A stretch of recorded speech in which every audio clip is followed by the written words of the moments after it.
We are back. We are back on the No Nonsense Trader channel, and I am Dave. And today we're going to be talking about data and ranking, and we're going to be making a custom project within StrategyQuant for our prop firm. So let's get started. I wrote a blog about this, as always, to confirm all the details. So let's go through some of it. I'll put the blog in the description below. Let's start off with the first part about building and training your strategy, your Forex strategy. So let's go over to StrategyQuant. All right, let me just show you where we are. Okay, you click on the StrategyQuant on the opening page, you're here, but we are going to be looking at the builder and the retester, but we can make all those into a custom project. And this one is a custom project for Forex only and for Euro JPY, so on the 1 hour chart. And so we're going to start off with how to build a strategy and filter it. Okay, so this is different than other types of things that you're going to do for CFDs, like maybe Dow Jones or NASDAQ oils. Okay, that's going to be a different blog that I'm going to write on that. So let's go into the full settings for the build and the data. Okay, so we only have data from 2003. That's when all the Forex starts. The data, that's as far back as we go. And then, so essentially what we're doing is we're training the data kind of in the middle of what kind of data we have, and then we've got an out of sample thing in the future, and finally we've got an out of sample thing in the past that we work with and train it through. Now it has never seen those two parts of data, so but the least important is the oldest, the stuff from the 2003 period to 2008. That is the least important stuff because it's not current. So we train it on 2009 to 2022, and it looks like this. So this is the training period right here.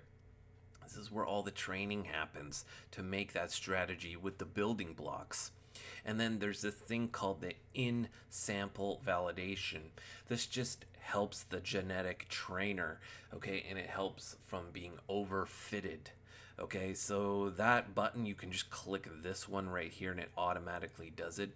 If you don't even want to use it, you can just delete it like this and it disappears. You can put it back by just clicking on it like that. Okay, so here's the training period. And so this is the training period. And then after that, it goes out of sample. So the data has never even seen this part. And then we're going to rank it. We're going to filter it. And here's the filtering. All these specs, by the way, are in the blog.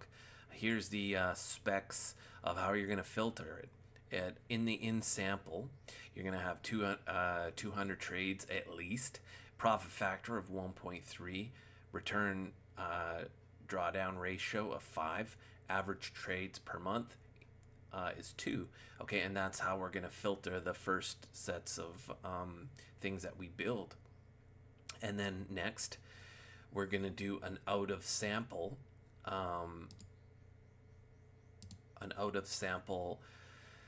test from 2022 to 2024, and that's future data, and we want it to at least have a profit factor of 1. So pretty easy to pass, but it's got to pass that.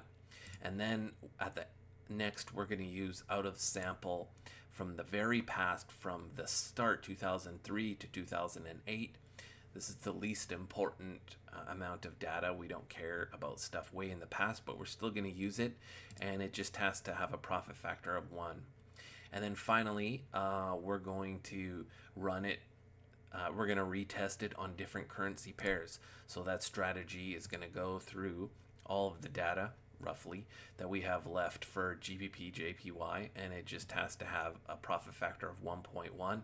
And then do the same for US dollar JPY with a profit factor of 1.1.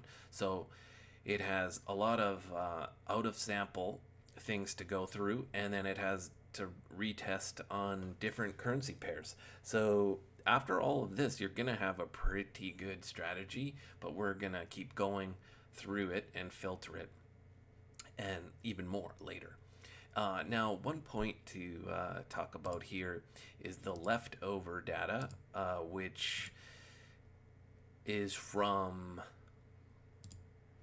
what are you going to do with that leftover data from 2004 to today? So we've got now, what, 1 year and 4 months. Now we can use that at the very end on our custom project as a final project, like a final retest at the bottom here. We can put that in later.